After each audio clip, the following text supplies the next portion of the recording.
Hey painting friends, it's Stoof. Welcome back to my channel. About 5 to 6 years ago, I taught an in-person class on how to market your artwork through social media and online.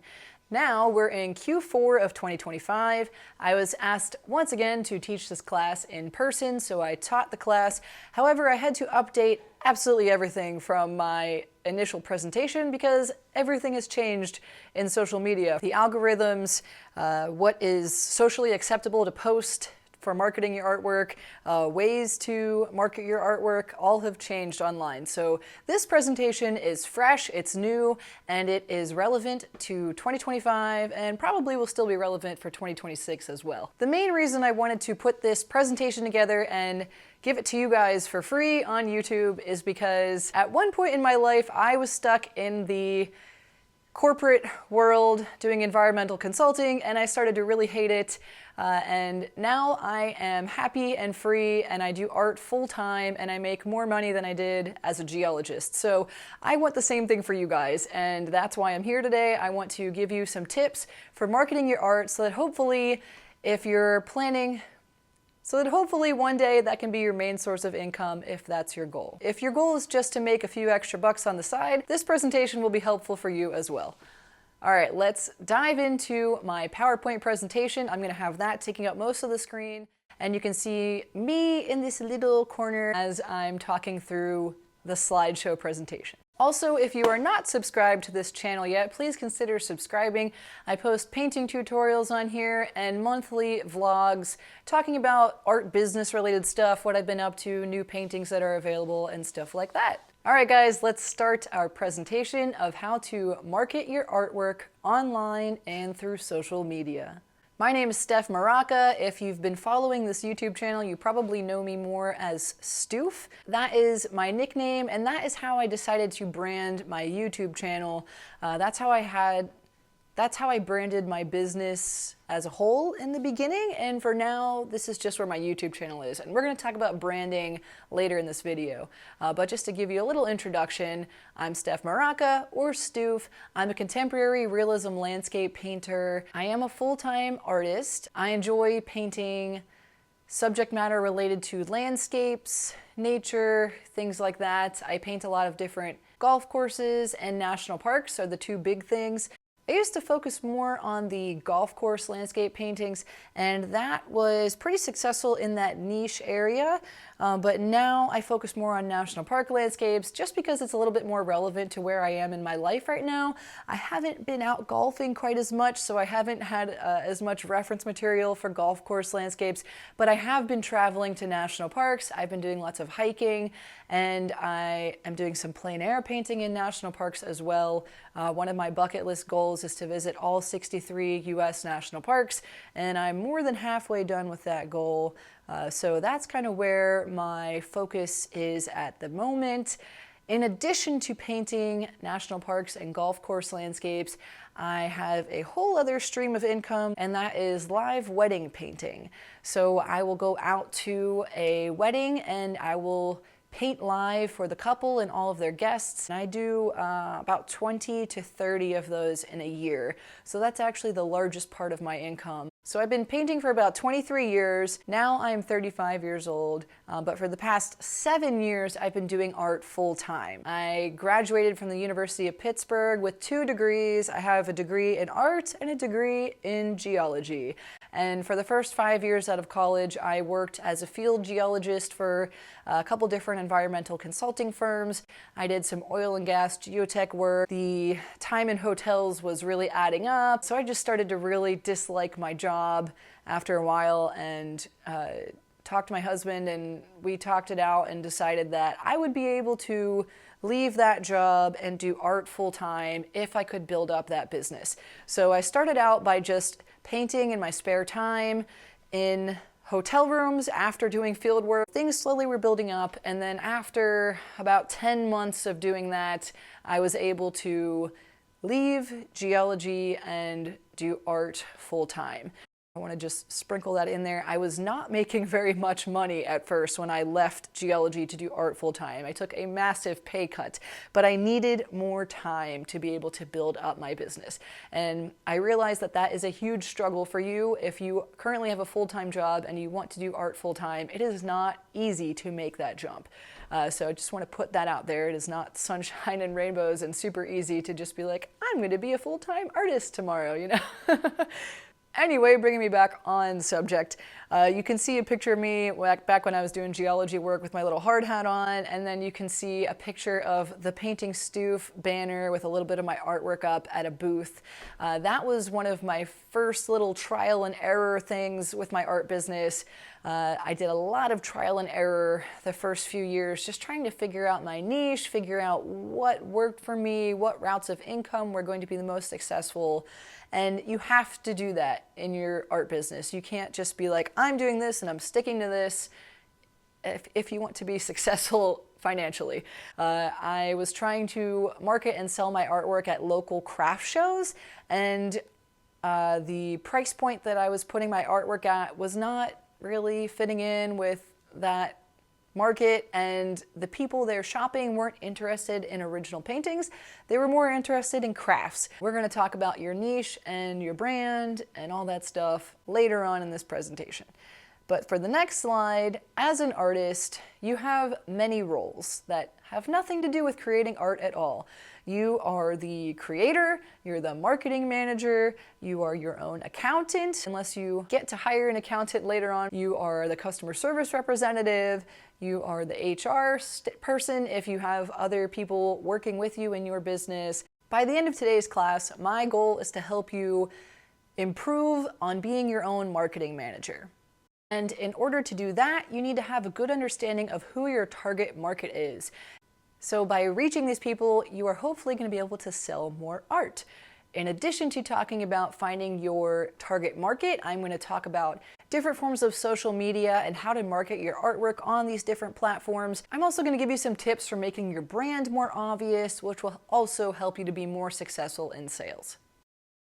All right, so next we're just looking at a slide here that shows my income that I've made in person versus online. So the in-person sales are going to include gallery original painting sales. Also in that in-person category are any classes that I teach in person to local art organizations. That has nothing to do with the online community.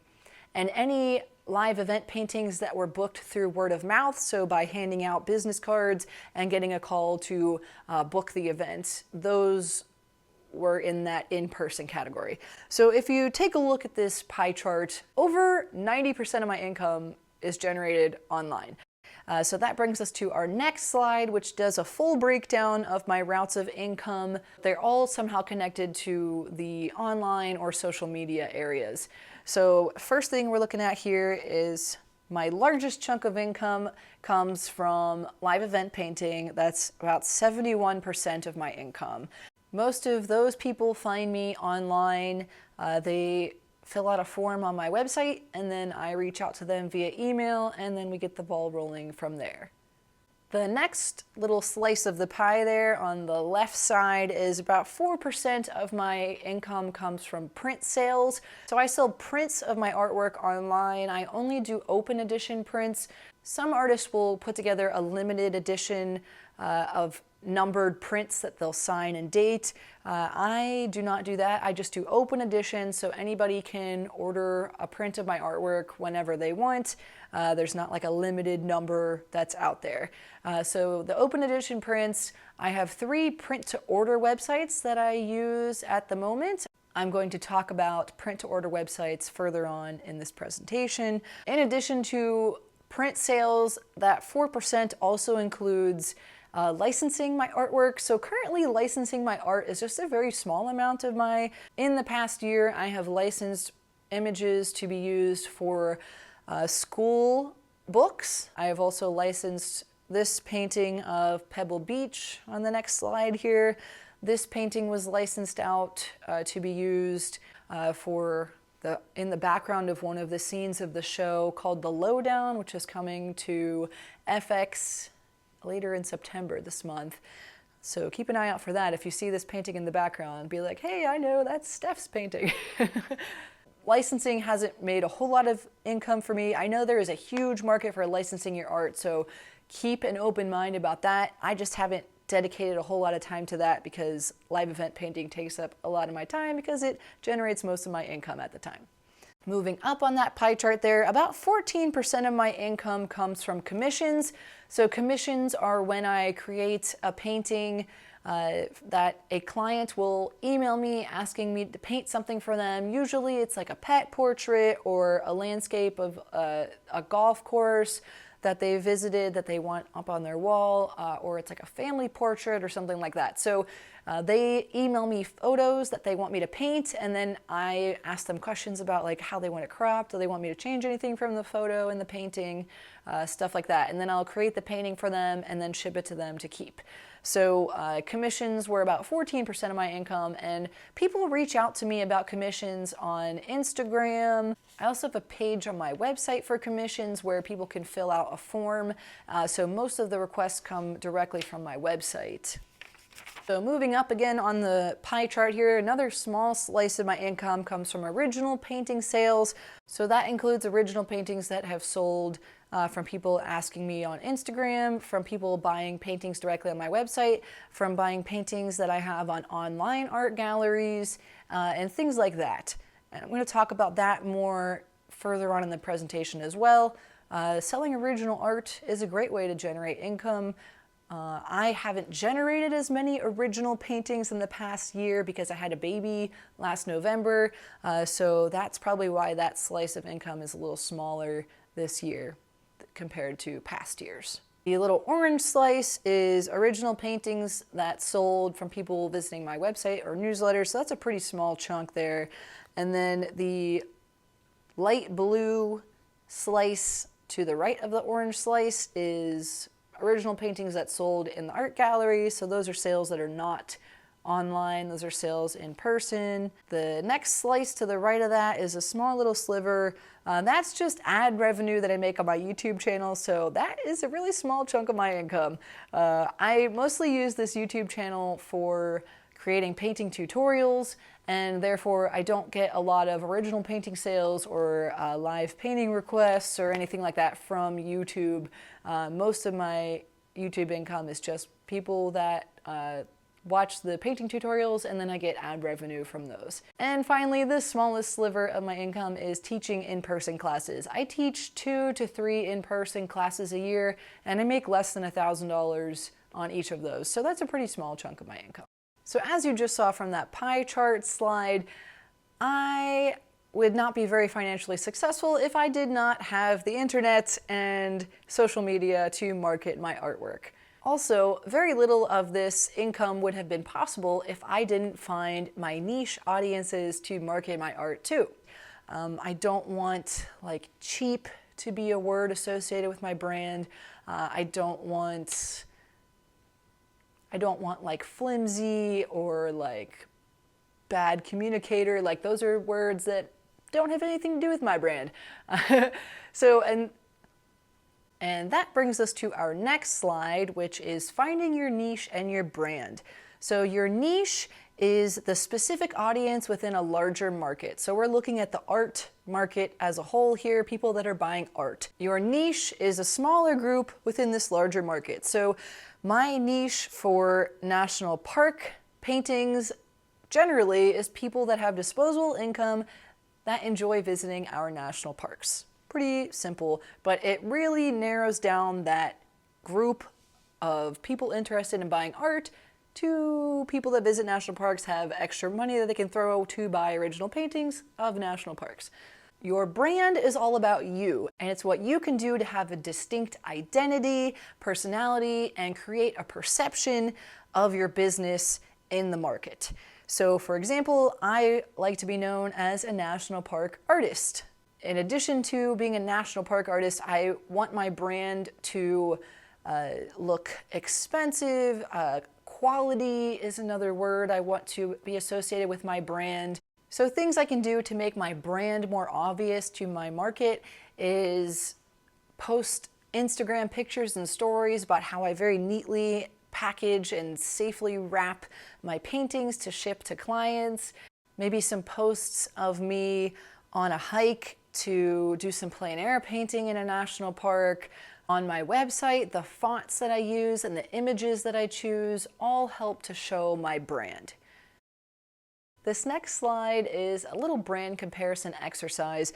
So on the left and the right are two different websites of artists that do human portraits. So both human portraits, to get that little thought in your head there. However, looking at these two images of these two different websites by two different artists, you can see they're very different and they have a very different brand that goes with the site. The fonts that they're using, the images of their artwork, the size of the font, the colors of the background, all of these little things help to build their brand. So for example, the artist on the left does realism style drawings and the artist on the right does caricature portraits. Also drawings, but they're more of a cartoon caricature style. So both of these are very different, and I think that the brands fit very well for each of these artists, but you can see that you have a very different feel looking at both of these websites. So the next slide here was a group exercise in the in-person class that I taught. For you, I want you to just focus on these questions yourself, maybe write them down on a piece of paper.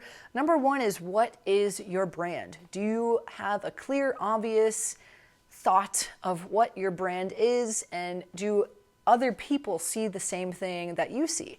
Maybe if you have time later on after this video, go and ask a few of your close friends what they think of when they think of your art. See if the same adjectives that they give you match what you gave yourself.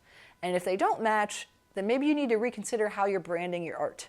Next, I want you to think about where your niche or target audience is. Is that in a specific geographic area? Like, are they only in the United States? Are they only in a small area of the United States, like only in southwestern Pennsylvania? Or are they all over the place, all over the world? Is there a specific age range for your art? Are you looking to target a specific salary level? The way that you market your art and brand yourself is going to appeal to different salary levels. Are you reaching your art for a specific gender? Are people going to have certain hobbies that are interested in your art? Like, do you create artwork, create paintings of boats or horses, where people might have hobbies related to those types of things? And as I'm talking about this, in my class, I had a few students who create different styles of abstract art. And I realized that it is a little bit more difficult to find a niche audience in abstract art. So do your best to find a niche related to your art. Diving more into the abstract realm, if you create abstract art, is it geometric or is it more organic? Is it minimalist or is it like chaotic? Think about the different forms of your abstract art, and then once you have like a good idea of that, try to find the niche for that specific thing that you're creating. Website, you should have one. Art websites are a great place for many reasons. Your art website usually will have an about section, which can teach people more about you and your past and what got you to create what you're creating today.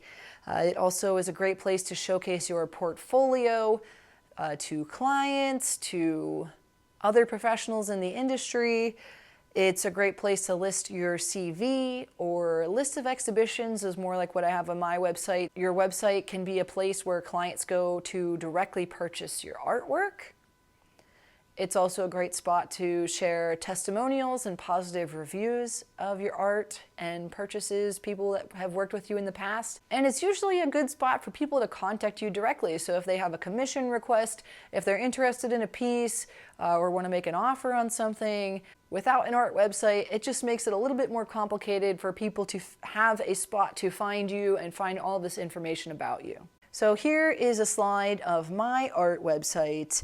And I want you guys to take a look at the homepage of my website here and see what the brand logo right there, the Steph Moraca Fine Art. I use like a kind of a fancy font to give a little bit more of that elegant feel. I have an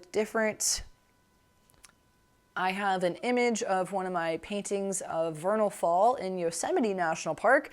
I have an image of one of my paintings. It's representing my body of work as a whole. So national park paintings, realism style, that piece fits in with what I create. So when you go to my website and you see that painting, you're like, okay, I kind of have an idea of what she makes. I also have several different landing pages there on my website. So I have one for the About section. I have one for commissions. I have a gallery where people can purchase paintings directly on the site. I have a shop prints page on the site, which connects to Fine Art America. So anybody that goes on that tab is just using the print to order functions on Fine Art America, but on my website. I also have the live events page. Okay, so this is a fun part here. So we're going to take a look at a few different other artists' websites. I admire all of these artists and I wanted to show them in my slides because many of them have very nice websites that really show their brand. So the first one I'm looking at here is Erin Hansen. She does beautiful Impressionism style paintings. I believe she calls it Open Impressionism. So on her homepage there, she has an image of one of her paintings taking up a good portion of the site. That is a pretty good representation of the style of work she does. She uses really beautiful color and brush strokes just like that. She has her logo front and center on there. She has a bunch of different little landing pages, and she also has her contact phone number in the upper right, and even a little search bar if you're looking for something specific. Next slide here shows some of her original paintings in the gallery, just to show that like those pieces match pretty much the same style of what's on the front homepage. And as you can see, her artwork is expensive. I think that she markets that very well on her website. The next artist here is Kathleen Dunphy. She does a lot of realism style paintings of wildlife, landscapes as well, but she's known pretty well for how she captures light in her paintings. So she has an image here of some birds. This isn't like one of her main, it's not like the first image that comes to my mind when I think of her work. Usually I think of like swans illuminated by the sunlight, like stretching their wings out in the water. That's usually what I think of when I think of her work. But she does have birds in the image, so that is another popular one. She has her logo at the top, a bunch of different little landing pages. And then if you look at her artwork on the next page, you can see more of her wildlife paintings there. Her artwork also is not cheap, but I think that she does a good job of showing her brand and keeping a nice clean website. The next artist here is Baron Batch. He's a local Pittsburgh artist. He does really beautiful work. He does paintings, many of them are on unstretched canvas, and then whenever you buy a piece, you go get that stretched onto canvas yourself. He does a lot of really bold colors, and he has his homepage there, which has his logo on it. I wish he had an image of his art on the homepage. We had mixed reviews about this when we were talking about this website at the in-person class. Some people thought it looked nice without any images of his art on the homepage, but I personally feel that we don't get a good idea of who he is or what he does without an image of his art on that homepage. But on the next slide here, you can see some images of his art, and you can see that his work is very reasonably priced. The next artist here is Courtney Meyer. She's pretty popular on Instagram. She does kind of like retro, like a little bit moody, maybe a little bit spooky sometimes her art is. She does a lot of cool stuff with like glowing lights, like red glowing lights on houses, or like a moody landscape. And this image on her homepage is one of her latest paintings that she just completed and sold. And she has an announcement about prints coming soon. And then she has that image of that painting, which is pretty on par with like what she creates. So I think that's a great image to have on her main site there. And then she also has her logo at the upper left, and then a few different landing pages and a way to contact her. And then on the next page, you can see images of her original paintings, and the price is, you know, kind of in the middle there for a professional artist. All right, the last artist that we're looking at here is Kevin Lowry. He has a really great homepage there. He has a picture of himself, a picture of one of his paintings, and then he has a bunch of different little landing pages there. He also has a link for his calendars that are out now. So he's doing a great job with his website, in my opinion. And then on his next page there, the gallery, you can get an idea of his paintings. So he uses a lot of really bold colors, lots of contrast in his paintings. And I think the image on his homepage is a pretty good representation of the style that he creates. So if you're going to create your own artist website, there are a few options out there for you. There are a lot of options out there for you. FASO, F-A-S-O, is made just for artists. Their packages range $12 to $40 per month. That Kathleen Dunphy site, few back there, she uses a FASO website. Webflow is another one. That's what I use for my art website. Plans are free up to $39 a month. I believe I pay about $25 a month for mine. Wix is another one, Squarespace, WordPress, and there are many more out there. So do some research and see what will work best for you. I'm going to do a quick little talk about SEO, which is search engine optimization. I don't know a whole lot about this, but I know that it helps me book more live wedding paintings because people that I've never heard of, they never heard of me. People that I never met before, they never met me. They live several states away. They are finding me on my art website and they are booking me for live wedding paintings, likely due to search engine optimization. So basically SEO is how well your website ranks on a search engine like Google or Yahoo or Bing. Whenever someone searches for you or your art, your style of art, things like that. And most people, whenever they visit a search engine, they don't really go past that first page of search listings. So keep that in mind. You want to rank pretty high in search engine optimization so that your site is the site that they click on if they're looking for your type of work. I know a little bit about using specific keywords in your website, both on the front end and the back end. So what viewers can see when they visit your website and things that you put in like the code or tag to an image that is not something that people can see when they're looking on your website, but search engines can find that data and it can help pull you onto the search engine as well. So whenever I'm posting live wedding paintings that I complete, I always make sure I have the venue name, I have the venue location, I have like first dance or like luxury wedding, like things like that. I use words like that in my wedding painting images and write-ups on my website so that people are finding me more. So for example, I did one live wedding painting in Detroit, Michigan several years ago. Not sure how they found me, but after that, I started to get a few more requests every year for that same area, Detroit, at different venues. So it wasn't the same venue giving out my contact info. I think it was the search engine optimization by putting that finished painting on my website and tagging like the location and the name of the venue and all that stuff. I think whenever people were searching for live event painters in Detroit, for some reason my name was showing up on the search engine. So I definitely recommend using keywords that can help people to find you in search engines. Another thing I highly recommend is to make it easy for your niche to buy your art online on your website, and that is to have a shopping cart feature implemented into your website. There are a lot of YouTube videos out here that show you how to do that.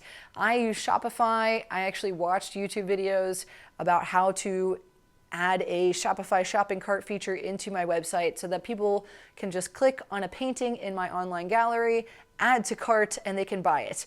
So when they buy the painting, it takes them through a shopping cart feature through Shopify, add to cart, then once it's in their cart, they have to put in their credit card info, their address, and all that. Once they do that, I get an email from Shopify that I sold a painting, then I package it, ship it to the client, mark it as sold, give them an email with the tracking info, and then Shopify then sends me a deposit for the amount that the painting sold for, minus a fee is only about a 3% fee. So they take a very small fee for that. You do have to pay about $10 a month for that shopping cart feature though. Another great thing to have on your artist website is an email newsletter. I like to do the email newsletter. It's a little bit time consuming from time to time, but it is a great way to kind of keep track of what you're up to from time to time. So I do a monthly email newsletter. You don't have to do one every month. Some artists do one like once a week. Some artists will have a special sale and they'll do like a few emails in that like 10-day period that the sale is running. Some artists will do quarterly, some do monthly, and some are just kind of not really following any type of a schedule. Having an email newsletter is a little bit more direct than just posting on social media. It's sending an email directly to people that want to see your art, they want to see what you're up to. There are a few different email newsletter options out there. I recommend MailerLite. I used to use MailChimp, but then they removed their free program and then I switched to MailerLite, and I think MailerLite is way more user-friendly than MailChimp, so I definitely recommend checking that out. Your newsletter should also be consistent with your brand. Keep that in mind. You want to use the same logo and font that you use on your other like email signature list on your website, stuff like that. Try to keep everything consistent. What I do in my monthly newsletter is I started out with a little vlog clip that people can click on and they can be taken to a YouTube video, which basically just talks about everything that they're going to see in the newsletter. So if they would rather watch the newsletter than read it, that's an option. Under that little vlog click on button, I talk about what I worked on in the past month, any new paintings or featured paintings that are available to purchase. And then I talk about what's coming up this month. Then I have a deal of the month. So every month I have a little special deal for my subscriber list. And it's usually a small discount on original paintings, commissions discount, or a special on prints. And that just is another little incentive for people to join your newsletter because then they're going to get special little savings that nobody else would get. All right, next we're going to talk about selling your art using online art galleries. So there are quite a few online art galleries out there. On these online art galleries, you can upload images of your artwork and then you set up an online shop there. Anyone in the world can then buy your art by just looking at your images of your artwork and then clicking add to cart, and then they buy your artwork. Once they buy a piece, then the website will email you and let you know that someone purchased it. It's then your job to package that painting that you have in your gallery or your studio and ship it to that buyer. Once that sale is all finalized, or every couple weeks or every month or so, you'll then receive a payment for it minus the online art gallery's commission fees. So most online art galleries have a commission fee ranging from 33 to 50%, which is a pretty big chunk. However, it's reaching more people that you wouldn't be exposed to, so you have the opportunity to sell more art that way. Online art galleries that I only use one right now, and that is artfinder.com. Artfinder.com, you have to apply to have a shop through artfinder.com, and you have to be accepted by their committee. That can take several months, just FYI. There also is Saatchi Art. I used to have my artwork up on their website.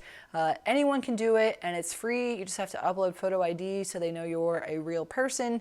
I stopped Saatchi Art because I wasn't really generating sales on that website, and I heard some like kind of sketchy things about them marking your artwork for sale and then giving you a payment based on the sale price that they marked it as, which I don't know if that's true or not, but I was just a little nervous about that. So I took all my artwork off of Saatchi. Now I only use artfinder.com. Also Etsy. Many artists sell their artwork on Etsy. Etsy does have its own little set of fees with listing and selling your art there. eBay, anybody can do that. Lots of artwork sells on eBay every day.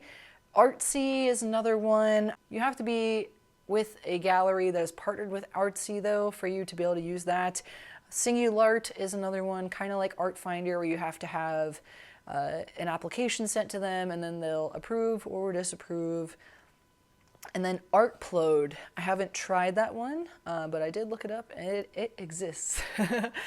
If you guys have used any of these online art galleries and have like a pro or con that you want to mention in the comments for other people, please do so. So now I'm going to talk about Art Finder. So Art Finder, you upload your art to the site. They take a commission.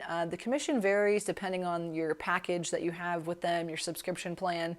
I do the standard plan, which is $5 a month, and they take a 40% commission when a piece sells. So some things that I've noted about artfinder.com is that artists can invest in promotional packages, and it seems like artists that do that tend to make more sales. It also seems like if you post more artwork in your shop, you'll make more sales just because you have more artwork out there for people to see and buy. They have a dashboard feature which gives you a little bit of insight into purchases. It tells you how many people have looked at your shop in the last couple of days. It also tells you if anybody added a piece of your art into their cart. So Saatchi Art was pretty similar to Art Finder. They only take a 35% commission, which isn't too bad, but you are expected to pay packaging and shipping. With all of these online art galleries, you need to provide an accurate description of your work. You need to make sure you have your artwork sized properly. You don't want to put the wrong dimensions of your art because they're not seeing it in person, they're just seeing it online. So you need to have accurate dimensions. You want to have the date of completion of the work listed there, pictures of the art from different angles, close-ups of it. You could have pictures of your artwork staged in a room. You can do that with different stock photos and things like that. Just add your art to a stock photo so it looks like it's like behind a couch in a nice room. Showing pictures of the back of the canvas, certificates of authenticity, all kinds of stuff like that. Usually the more images you have, the better idea the person has for your art, what they're going to be getting if they make the purchase. So for Etsy, I personally do not have an Etsy shop, but I know that some artists are very successful on Etsy. It all depends on your brand. So if you have your niche audience shops on Etsy, that might be a great place to upload your art and sell it. So here's a little bit of info on Etsy's commission rates. It looks like they take a 6.5% transaction fee, plus a payment processing fee, which is about 3%. And then you also have to pay a per item listing fee whenever you list things. And there's just an image of what Etsy looks like. I'm sure you're familiar. Artplode is another one. I never did this one. I was just looking up different online art galleries and this one came up. Something interesting about Artplode is you don't have to pay a commission when a piece sells. However, you do have to pay $60 to upload that piece to their online gallery. So it's kind of like a trade-off. Like if you think the piece is going to sell pretty well and it's listed at a pretty high price, then $60 is really not much. But if the piece is listed on there and it is up there for years and it doesn't sell, then you kind of just wasted $60. Whereas the other online art gallery websites, they only take the commission if the painting sells. So it doesn't cost you anything to list it, you just lose that cut of the commission fee whenever the piece sells. All right, now we're going to talk about print-to-order websites. There are quite a few out there. I only use 3 right now. I mentioned those earlier. Those are Fine Art America, Redbubble, and iCanvas. So in addition to these ones, there are a few other sites I listed here: Society6, Zazzle, Minted, and ArtSpan. So Fine Art America is free to upload your art for the first 30 images, and then once you have more than 30, it's only $30 a year. So it's relatively inexpensive. So Fine Art America is great because it also has like its own little form of social media. There are a couple different like contests and things that artists will create. There's like a spot where you can message other artists. People comment on each other's sales and help build each other up. So it's a nice community of artists on Fine Art America. Here are examples of some products that Fine Art America has that they print your artwork onto.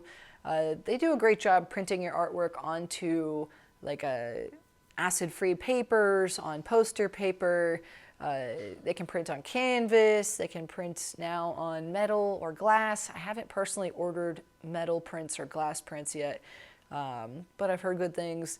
They also print on phone cases, pillowcases, tote bags, Christmas ornaments. And the way that Fine Art America works is you upload the image, you enter your markups rates. So for example, my 8x10 size print, I would like a markup of $9 for every print that sells, and a 20x36 size print, I would like a markup of $45 or something like that. So you set your markup rates, and then every time you sell a print, they will keep track of each one that sold and what your markup was, and then they'll add that all up every month, and then they'll deposit you basically the sum of all of your markups for prints that have sold.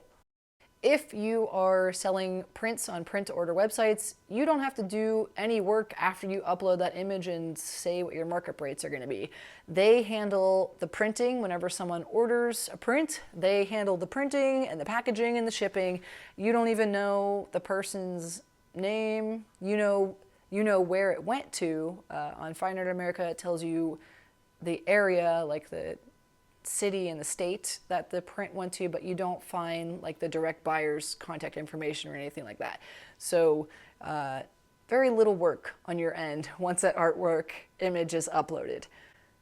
You do have to upload good quality images of your work. Close to 25 megabytes is the size that I usually upload my artwork for prints on Fine Art America. I believe Redbubble will allow you to put an even larger file size on there. So make sure you have very nice large file sizes with a big DPI number so that your images do not appear pixelated whenever people order prints of your artwork. As I mentioned earlier, I have Fine Art America embedded into my own art website, so I use that feature. Keep in mind that's something that you can do. Redbubble's the other print to order site I use. Like I mentioned, they are branded differently than Fine Art America. I think they're branded like a little bit to a younger audience. They have the same products. They have more t-shirts and clothing and apparel options than Fine Art America. And it's the same thing. You set what your markup rates are going to be, and then they'll just pay you. iCanvas is the final one that I use. I believe you need to be invited to use iCanvas. They reached out to me, we negotiated royalty rates, and then they gave me a link to upload prints, files of my artwork, and then they sell them directly on my website. And then quarterly, they'll just send me out a payment based on the royalty rate. All right, so now we've made it through marketing your art online, building an art website, and having a newsletter. We talked about print to order websites, and we talked about online art galleries. Now we're going to focus more on marketing your art using social media. And in this presentation, I'm going to focus on the social media platforms that work the best for me, and those are Instagram, Facebook, TikTok, Pinterest, Reddit, and YouTube. All right, so the first social media platform we're going to talk about is the one that I use the most, and that is Instagram.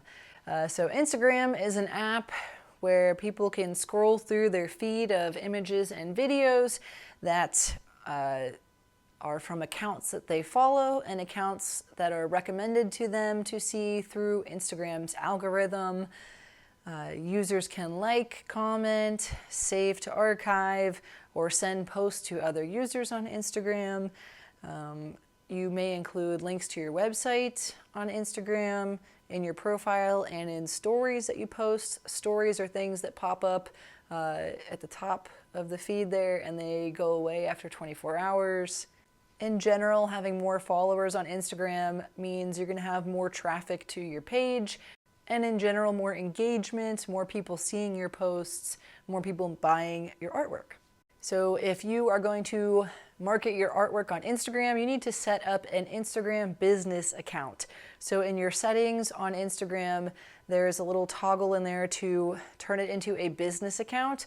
You can watch a YouTube video about how to do that if you need more info there, but you do not want to have a personal page on Instagram. You want to have a business page because If you have a personal page, you do not have access to all of the insights and analytical data that the business page can give you. This next slide shows you an image of me holding one of my paintings with a little caption under the painting image there. So here's a lot of info in this one slide. You should use a professional profile headshot. So for your profile picture, that's the little circle in the upper left of your profile. Whenever someone clicks on your profile, they'll see that picture of you. You want it to be a picture of you or your logo. If you do not want your face to be part of your brand, you don't ever want anyone to see what you look like creating your art, and that's part of your brand, then maybe just use a logo. But make sure that logo uses the same font that's consistent with your brand across all platforms. But I usually recommend using a picture of yourself that looks professional, so that people know who is creating their art. It's just another way for them to build a connection with you and feel closer to you, seeing a picture of you whenever they see your profile. You need to tag your location whenever you're doing a post, so that's really good for me as I create paintings of national parks and places that I visit. So by tagging the location of what the painting is of, say it's of Jackson Lake in Wyoming, then anybody else looking at that location area, that image will show up in that search on Instagram. If you're looking at Jackson Lake, that picture will show up somewhere in that algorithm. So without tagging your location, that's just another place that your artwork could be shown in the app, and it's not going to be shown because you didn't tag a location. You want to use a good quality photo of your artwork or you with your art. It seems like it's become more culturally appropriate to post images of you doing something that's not creating art if it's still related to your art business or if it's related to your niche. So for example, seascape painters might show images of them on the beach. Maybe not painting, but just sitting on the beach, because it's still a big subject matter for their artwork. So people that want to see their paintings of seascapes probably don't mind seeing a picture of them sitting on the beach either. As I mentioned earlier, you want to have that business setting for your Instagram page. Having the business setting will allow you to see insights and analytics about your posts. That's that little blue view insights clickable thing there on the lower left, just under the image. If someone comments on your post, I recommend you go to their page and click on one of their recent posts and leave a little comment under their post and just help support each other. That's just another way to build engagement with your followers. In your caption, you can create a poll. So once you talk about your painting, you could ask a question and generate a poll there, and people are more likely to engage with your posts, which will then tell the algorithm, hey, people are clicking on this and doing this poll. Let's send it to the top of other people's feeds.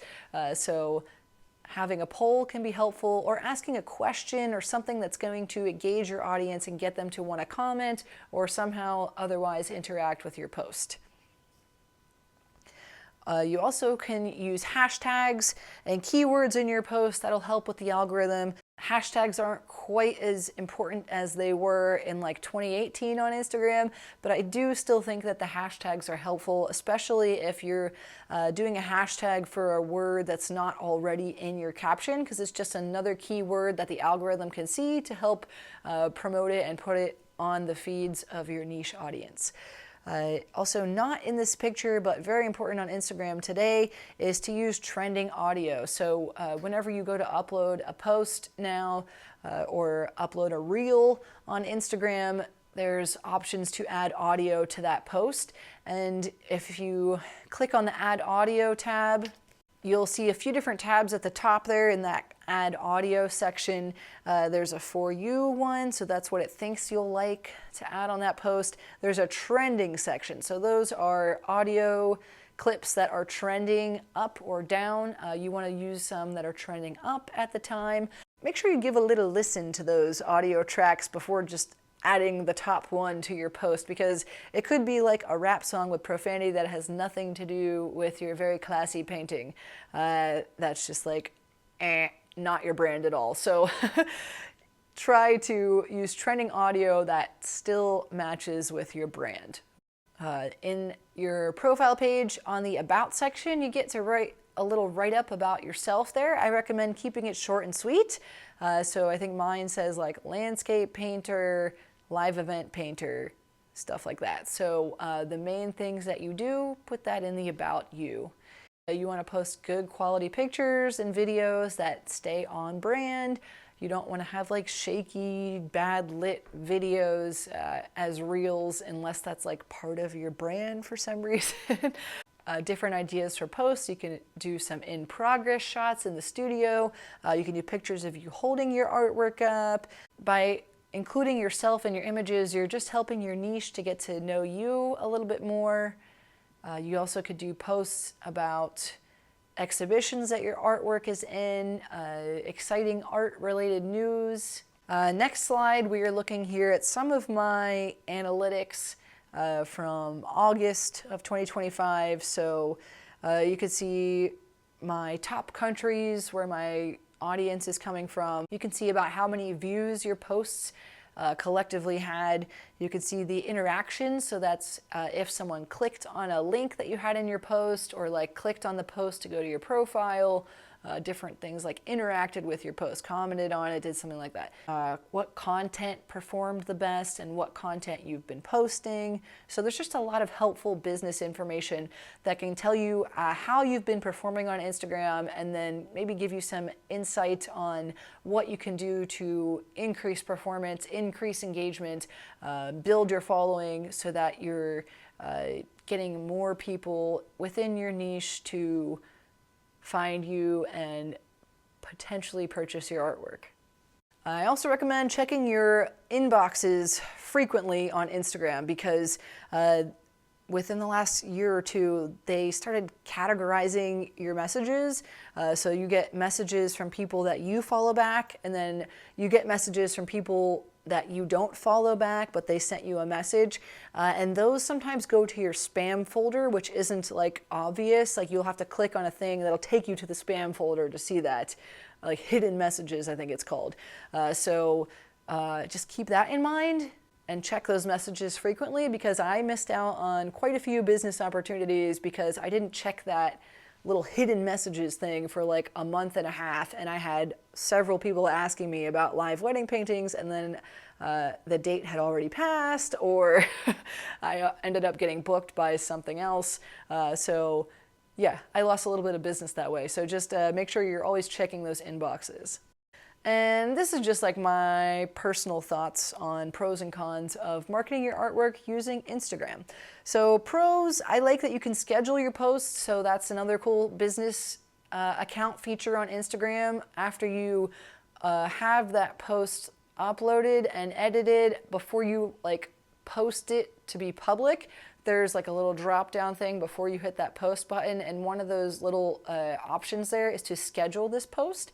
So if you want, sometimes what I'll do is every Sunday evening I will just sit at my computer or my phone and I will just schedule out 5 posts for the week, and I'll schedule them out for the date and times that I want them to go out. And then the business analytics also gives me helpful data on the best time to post and what days to post. So for me, typically that's Mondays, Tuesdays and Thursdays seem to be the best performing days, between 10 a.m. and noon. So it gives you that info. Everybody's is going to be different, so don't post directly on those days and times because yours might be different, but for me that's what it recommends, so that helps build engagement. So I like that you can schedule your posts to go out at those specific times. I also like that Instagram is really big on visuals still. Of course they've been kind of trying to keep up with TikTok through Reels, which are their videos, but it's still visual, so it's great for artists because we do visual work. You also now anyone can include a link on their stories on Instagram. So whenever you post a story, I recommend whatever you're posting about a painting that might be for sale, put that same post on your story or just a different picture of that painting on your story and include a link. That makes it very easy for your audience to shop. So by having a link to the spot directly where they can purchase that painting, it might be your website, it might be an online art gallery website, just make it very easy for them to click that link and it'll put them right to that picture where they can add to cart. You also can upload like a shop through Instagram. There's something called the Meta Business Suite. So Meta is like the big company that includes Facebook and Instagram. So they have like a business suite on the desktop version. So you can't do this in the app, but you in the desktop can go to that Meta Business Suite where you can add images to like a shopping widget type thing in there, so you can add inventory and then you can have those things available to purchase directly on Instagram or Facebook. But there are more videos on YouTube about how to add products to sell directly through Instagram and Facebook. So you can watch videos on that, search that on YouTube if you want more info there. But that is a nice feature that Instagram has. And they also are trying to keep up with YouTube and TikTok paying its influencers. So they started giving out bonuses on Reels. It's a very small amount of money, but it is nice to get a little bonus and just have a little extra payment come in from time to time when a reel performs well. The cons of marketing your art on Instagram is that it's very competitive, so it can be a challenge to stand out. It's also very time consuming and it's very easy to get sucked into scrolling. And in my opinion, the algorithm on Instagram isn't as nice as the algorithm on TikTok. All right, now we're gonna talk about Facebook. If you plan to market your artwork using Facebook, I recommend creating a page. That is basically the business profile would be for Facebook. So it's called Page. It's really easy to do. This is what my page looks like. So again, I have my name there. I have the same profile picture that I use on my Instagram and TikTok. I have the same posts that I post on Instagram also show up on Facebook. Because they're both through Meta, it's very easy to just have the post go to both places, even at different times. You can schedule those both through the Meta Business Suite. So here's some info about Facebook. So people of all ages all over the world are using Facebook. Surprisingly, the 25 to 34 age group is the platform's core audience. And I thought Facebook was more for people in their 50s. It just seems like most people that are my friends on my personal Facebook are more that age range. That could just be my family members. But yeah, I was surprised to see that Facebook has groups, they have pages, and they have events where your niche is waiting for you in all of these different little spots on Facebook. There's so many things you can do on Facebook. So consider posting your art to one of these niche areas. A tip for reaching your niche through Facebook is by posting in a group. So I recommend joining some groups that are related to things that are related to your art.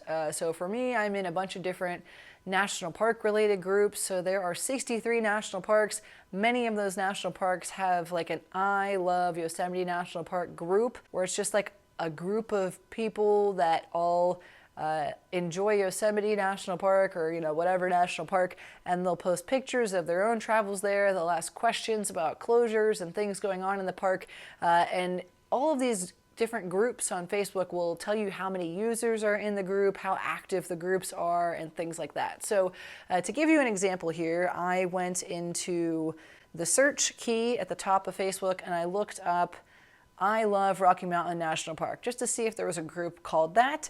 And I did find two groups that were pretty similar to that. One was called Rocky Mountain National Park and Estes Park Adventures. So I joined that group. It had tens of thousands of followers. And then I also joined the group Friends of Rocky Mountain National Park. So in that first group, Rocky Mountain National Park and Estes Park Adventures, I was added to the group. They accepted me into the group, and then the group might have rules, so just check on that. Usually whenever you're joining the group, it'll have a pop-up there just to make sure that you are not there to spam people. So make sure if you join a group, you're not spamming people with your art and overly promoting yourself. I uploaded a picture of one of my paintings of Emerald Lake in Rocky Mountain National Park, and I just wrote a little write-up about it saying how I hiked out to that lake and it was raining the whole time when I hiked out to the lake, and then once I got to the lake, the rain stopped and the sky opened up and it was so beautiful that I just had to paint it. And I just put a picture of the painting. I did not say, here is a painting of Emerald Lake in Rocky Mountain National Park. It is available to purchase. It is $3,000. Here's my email address to buy it. I did not do anything like that. So you don't want to be that forward when posting in a group where they try to prevent you from self-promotion. So you have to kind of just share your art, and then if someone sees that and they're interested in it, then they're likely to message you directly or comment below asking about it, which then you can message them directly, and you're not doing any very strong self-promotion that might get you kicked out of the group. Your page, your business page on Facebook is all related to your art. It is your business page, so do not post personal things on there. This is just for your niche audience that is interested in your art. It's really easy to create a page on Facebook. Once you're on Facebook, you go to facebook.com/pages/create. You enter your page name and then what category it falls under, and then you click create page, and then you have the page created. Then you can upload pictures and start creating posts on that page and invite people to join your page. So Facebook and Instagram are both a part of Meta. We talked about that a little bit before. There's the Meta Business Suite, which is available on desktop. That's where you can go in and schedule posts to come out. You also can list your art directly to sell through the Meta Business Suite. So you upload that inventory, you set how much you have in your inventory, the cost of it. You say, you upload pictures of the artwork, and then whenever you upload a picture of that for just a post, it'll recognize that that's the same image, and it'll ask, do you want to mark this as a product available to purchase? And then people could purchase directly through Instagram or Facebook. So here are my thoughts on pros and cons of marketing your artwork through Facebook. The pros, you can schedule posts to go up, so same as Instagram. It's nice that there are groups, events, and pages to interact with your niche. So Facebook is huge, but there are all these smaller little groups where you can find your niche audience, and it's easier to reach them by joining these groups and events. You can also post stories just like you can on Instagram, and then it's nice that you can list those items directly for sale if that's something that you choose to do. My biggest con with posting on Facebook, which really is a big con for me, I barely check Facebook anymore because there are so many scammers on Facebook. Multiple times a day, if I have a post going up of a picture of a painting, even if the post is saying this painting just sold, I'll get like 5 messages a day from random fake accounts asking if the painting is available to purchase. But here's an example of a Facebook Messenger scam. So they'll usually send you messages through Facebook Messenger, which is its own app, but it is, still part of Facebook. So the way that these scams will work is they ask you if the painting's available. If you fall for it and you say yes, it's available, and you let them buy the painting, you'll ship them the painting after they ship you a check. Usually, I guess they'll send you a check, and they'll have an overpayment on that check. So they'll accidentally send you too much in the check amount. So say your painting's listed at $1,000, they'll send you a check for like $1,700, and then they'll say, oh, I'm sorry, my secretary did that in error. And then they'll say, you need to send me back $700 in gift cards to make up for that extra payment that I made. So then if you send them the money back through like a wire transfer or through gift cards or Bitcoin or whatever, then it's untraceable, and then they just take the money and go. So don't fall for those scams. In general, if it feels too good to be true, or it just feels like you're not talking to someone who's authentically interested in your art, most likely they're not. So the little red flags are going up in your head. Listen to the little red flags. All right, next we're going to talk about TikTok. So TikTok is an app where people share videos and carousels of images with audio. Audio is really big on TikTok. It became very popular during COVID. It like really blew up during COVID, and then at the beginning of 2025 it went away, and then it came back, and now it's being threatened of going away again, so who knows. But TikTok has a lot of viewers. Most people do go on this app to be entertained. The majority of TikTok creators are age 18 to 24, so they're also on the younger range there. And it says it's about 50-50 male and female users. It says about 53% TikTok users are male. Tips for growing your TikTok engagement. So you want to keep up with the latest trends. There are always new trends happening on TikTok. So if you can find a way to relate that to your art, create content that is trending, and that'll help to build your engagement and reach more of an audience, and not necessarily your niche, but more of an audience where maybe your niche will be in there. Posting consistently is very helpful with increasing your engagement on TikTok. Interacting with others on the app, so when people comment on your TikTok videos, you can follow them. People message you, messaging them back. Being yourself, being relatable is helpful on TikTok. Starting your video with a hook can get people to be engaged and want to keep watching. And then also using captions and like words, text over your videos and your carousels on TikTok also helps to boost engagement. And the reason for that is that it takes longer for people to read the words on your TikTok, so they'll spend more time looking at it rather than scrolling or looking at something else. I am not TikTok famous. Looking at all my social media platforms, I currently have the biggest following on YouTube, followed by Instagram, and TikTok is one of the lowest ones. However, I've still had quite a few successful business inquiries through TikTok. People have reached out to me for live event painting. That's definitely a big niche for me on TikTok. Although I don't have a big following on TikTok, I still have been pretty successful there. And to me, that is art marketing. So if you are only watching this presentation because you want to grow your following and have hundreds of thousands of followers, and you don't care about selling art, then you might be watching this video for the wrong reason. You don't have to have a huge following to be able to be successful financially with your art business. The biggest thing here is about reaching your niche and finding the people that connect with you and your artwork and selling your art to those people. You are making them happy by putting your art into their life, and they're supporting your business by buying your art. So it's a win-win for both of you guys. So here are my pros and cons of marketing your art using TikTok.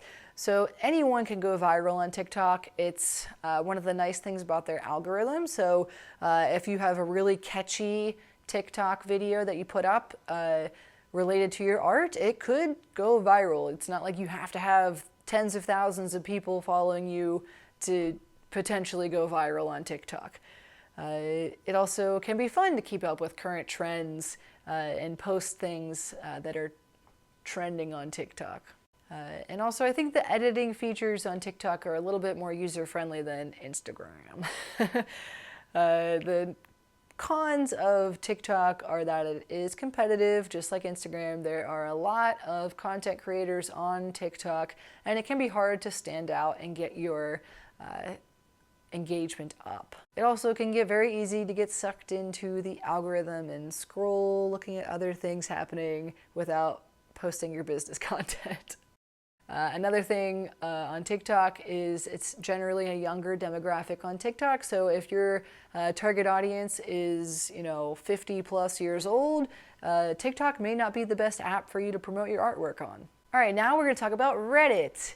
So Reddit is focused on specific communities and concepts. These are called subreddits. It's similar to Facebook groups. However, it's just a whole app built just for subreddits and different little communities. You don't have to have a lot of followers to get your posts seen on Reddit. Whenever you post something to a specific community on Reddit, people upvote it or downvote it, and if they upvote it and a lot of people upvote it, then that means more people are seeing it. So you don't necessarily have to have a big following for a lot of people to see your posts. If you're posting something that's in that people like, they're going to upvote it and more people are going to see it. There are over 500 million Reddit users. The biggest audience is 18 to 29 years old, and around 2 out of every 3 Reddit users is male. So there's a larger male audience on Reddit.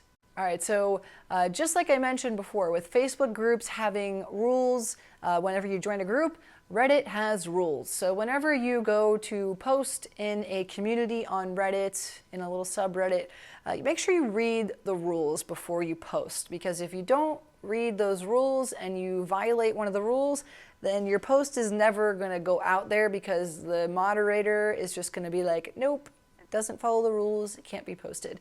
And many of the rules in each of these communities that says no self-promotion. If there's a rule for no self-promotion, then obviously you can't say, here's my painting, it's available, it's this much money, here's where you can buy it. That doesn't mean you can't post your artwork, that just means you can't self-promote your artwork. So I did that same thing where I posted that picture of Emerald Lake from Rocky Mountain National Park. I posted that in the National Parks subreddit, so lots of people see that. The engagement was really good on that. I had over 1,000 upvotes, so that means over 1,000 people liked it. You know, I had quite a few comments on it of people just saying beautiful, things like that, you know, letting me know about their experience hiking there. And then when I posted the image, I also talked about my hike to that spot. I didn't say anything about this painting has this dimension, these dimensions, and it costs this much money, because that would be violating the rules. So keep that in mind. If you are going to post on Reddit, sometimes you just have to post the image, and sometimes you're going to get feedback from people just saying that it's nice. Sometimes people are going to see that, and then they're going to message you directly through Reddit asking if they can buy that painting. I was very successful with marketing my golf landscape paintings on Reddit, and I sold quite a few of those in different subreddits related to the golf industry. In general, the more time you invest to promoting your artwork on social media, the better return you get. My pros and cons of posting and marketing your artwork on Reddit, it's very niche. So all these little subreddits, if you find one specifically related to your art style or what art subject matter you paint, that is a really great place to find your niche audience, and you are posting your art directly to those people that you already know are interested in what you're creating. There also seem to be more trolls on Reddit. I don't know if it's because there are more males on Reddit, but it definitely seemed like when I was posting more golf-related content that I was just getting a lot more negative feedback, and it wasn't necessarily like about the art. So that's another thing to take into consideration, depending on what groups you're posting in. I'm sure every subreddit has a different type of community, and some of them are going to be not as nice as others. And again, the rules in the community, that can kind of be a bit of a roadblock if the community says no self-promotion, or if they start flagging your stuff for self-promotion. You just have to be very mindful of that. All right, we're getting close to the end here. So Pinterest is another app for visuals. This is a place where people can browse photos, recipes, blogs, things like that. Pinterest is big on shopping, so a lot of people go on Pinterest just to like look for ideas for shopping for things.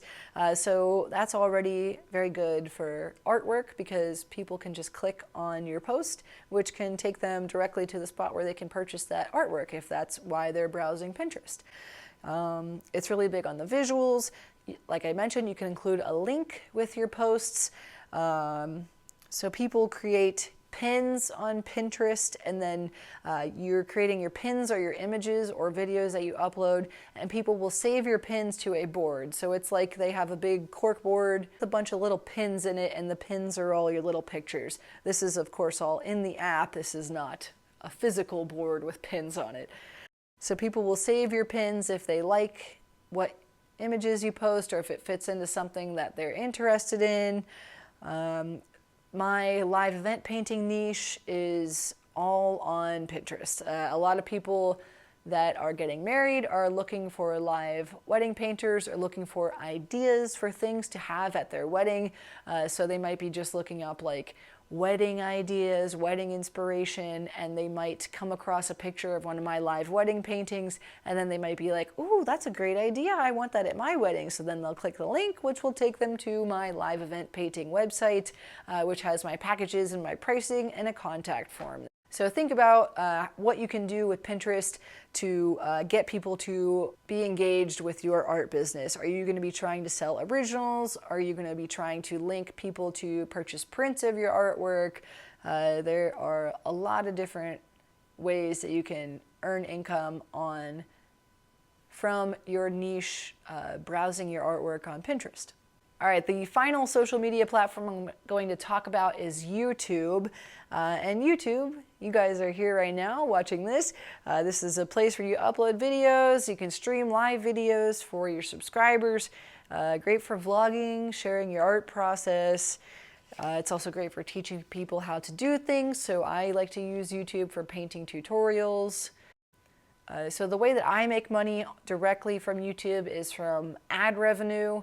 So to be in the YouTube partnership program, you have to have at least 1,000 subscribers and 4,000 valid public watch hours over the past 12 months. So it's not easy to meet that if you're just starting a YouTube channel. I believe my YouTube channel took 1.5 years to get there. Sometimes it can take a lot longer for some people. In my opinion, if you are new to marketing your art, I don't know if YouTube is going to be the best option. It could be if your niche you already know is in the YouTube community, but YouTube can be time consuming because creating and editing videos tends to take longer than just creating a picture post or a short reel for Instagram or TikTok. If you're creating a short for YouTube, that's pretty similar to a reel or a TikTok. So that isn't too time consuming, but if you're planning on reaching the YouTube partnership program requirements and generating ad revenue, that is going to be much more time consuming. So the income that I generate from YouTube's ad revenue is just from my painting tutorials, from people watching the painting tutorials, and then clicking the ads or watching the ads, and then YouTube just direct deposits me money every month based on how well that does. All right, so now that we've talked about all these different places where you can market your art online and through social media, we're gonna go back to that first exercise we did where we looked at your niche and your brand. And we're gonna see, with all the info that you have now, what has changed. So take a look at your paper or wherever you were writing down your notes from that first exercise about who is your niche, and what is your brand.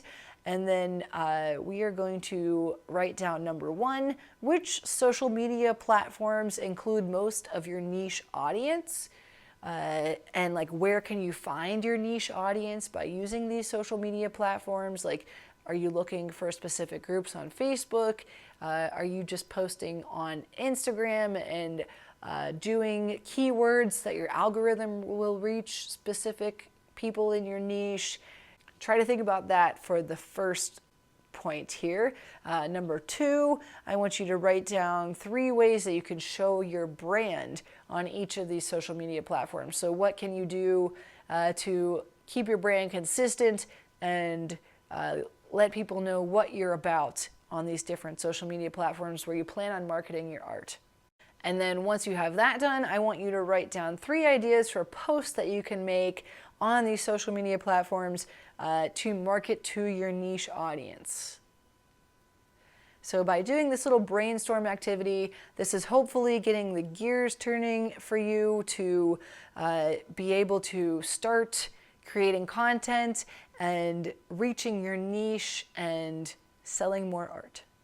Final notes here. I want you guys to all be cautious of scams, because with marketing your art online, there are people that are trying to scam you. And just as easy as it is for you to post your art online for anyone in the world to see, it is just as easy for these scammers to reach you and act like they want to buy your art and then take your money.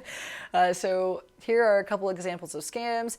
Just be careful. In general, scammers are not going to say something specific about your painting or your artwork.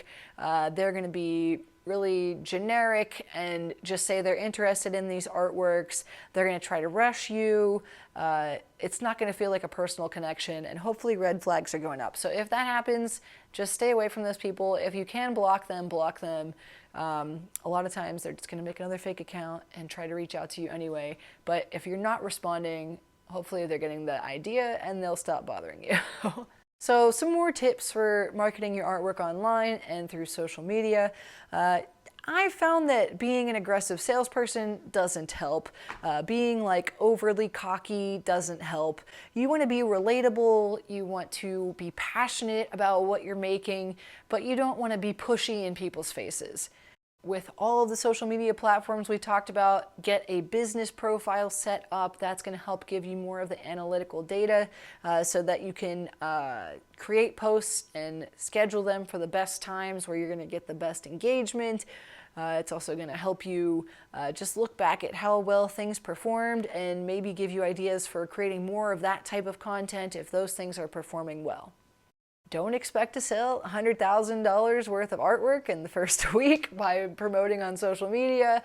It takes time to build a connection with your audience, and it takes time to grow these different platforms.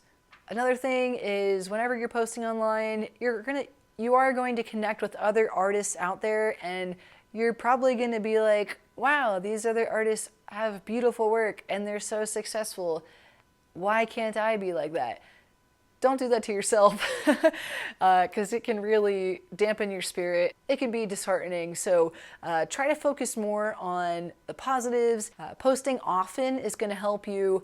It seemed like 7 to 8 years ago, it was more about posting like a quality post on Instagram that had like a long description about it, that like had someone reading the description for a while, and then only posting like that like 3 times a week. Now it seems more like posting 5 to 7 times a week is gonna help you more than posting just a couple days a week. Because more people are putting content out there, it is more competitive. So if you can create quality content 5 days a week, I recommend doing that for a few months if you can, and then look at your analytics and see how well you grew in that time period. On social media, whenever you're posting, let people know about upcoming events or exhibitions that you'll be a part of. You want people to know that you are professional. Other people in the industry recognize you. If you win an award, you want to definitely talk about that. So don't be afraid to pat yourself on the back a little bit without being like overly cocky, but still you got to toot your own horn, because if you aren't standing up for yourself and talking about how great your art is, people may not see that part of your brand and they might not realize that you are successful. And a lot of times, if people see that you're successful, your artwork is winning awards, your pieces are in exhibitions among other professionals in the industry, then they're more inclined to buy your work. Big takeaway with promoting your art on social media: you want to connect with your audience. You want to connect with your niche. You want them to get to know you. When they feel like they know you, then you guys have a better connection and they're more comfortable purchasing artwork from you. Ways that you can build these connections are through hosting Q&A sessions, going on like the live feeds on Instagram, on TikTok, and YouTube. You can go live on all of those platforms. People can ask you questions and you can answer. You also can give people behind the scenes glimpses of your studio, new things that you're working on. Having interactions that like give people an insight into who you are just going to help to build that loyal following and generate organic growth on these platforms and have people be more invested in your work.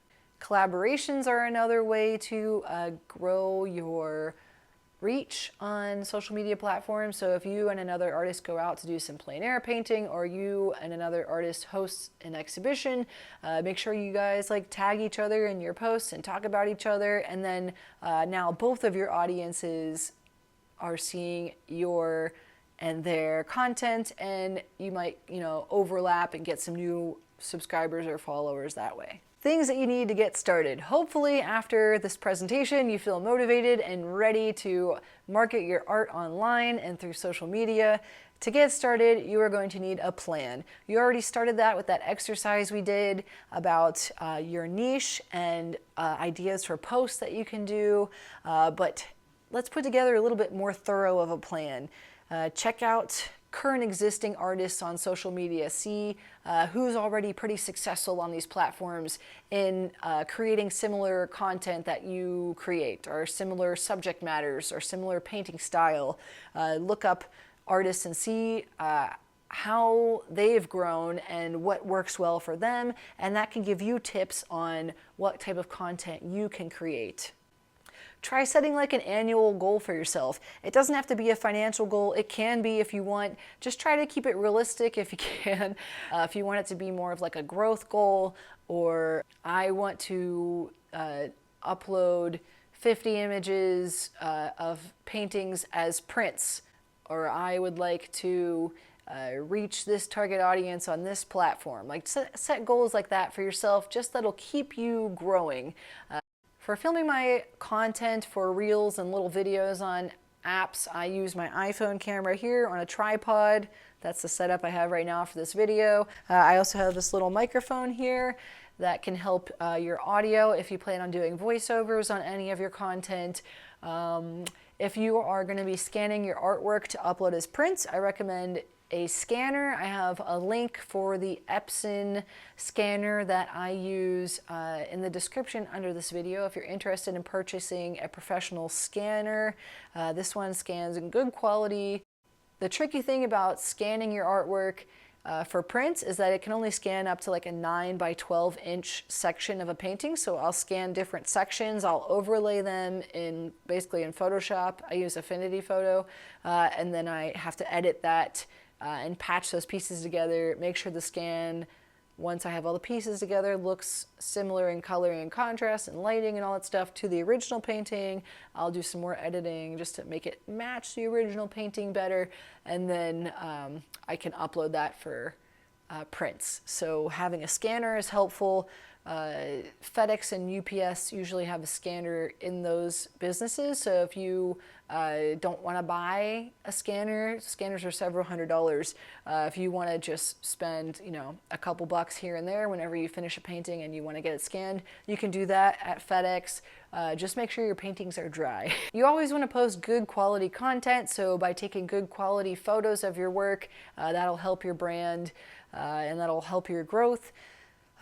Just make sure like the lighting is nice, you don't have like blurry images, things are cropped correctly, like you don't have like one weird edge hanging off the side of one of your pictures that's like crooked or something. So just make sure things are aesthetically pleasing to you before you put them on social media and the internet, because if you don't think it looks right, chances are other people aren't going to spend much time looking at it either. Yeah, so that pretty much wraps up the presentation. Hopefully you found some of this information useful, and I hope you feel motivated and ready to sell some of your artwork using the internet and social media. If you guys have questions for me, you can leave a comment under this video and I will get back to you as soon as I can. As I mentioned, I have a baby at home, so I don't check YouTube comments as frequently as I check Instagram messages. So yeah, if you're on Instagram, you can message me on there or send me an email, info@stephmoracafineart.com. Thanks for watching this video, guys. I know this was a long presentation, but I packed in a lot of useful information. If you are new to the art industry, welcome and best wishes with selling your art using social media and the internet. Have a great day and happy painting. Bye-bye.